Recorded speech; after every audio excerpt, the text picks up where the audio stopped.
আমাদের এখানে পেঁয়াজ কলিগুলো এরকম হয়ে থাকে, এরকম ছোট ছোট করে আটি বাঁধা থাকে।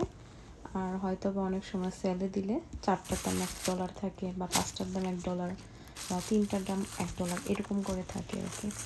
তো আর এই পেঁয়াজ কলিগুলা বাংলাদেশের মতো যে অনেকটা শক্ত থাকে এরকম না, এগুলো একদমই নরম। আর যখন তেলে ভাজা হয়, ভাজি যখন করি, তখন এত নরমভাবে একসাথে মিশে যায়, যেমন ভর্তা টাইপের মতো হয়ে যায়। তো তারপর এনেছিলাম, তো এখন এইগুলাকে কাটবো, ভাজি রান্না করবো, সেই জন্য। মামা এটা দিয়ে নি, কড়াই দিয়ে দিই, সরো সরো, তেল পড়বে, তেল সরো।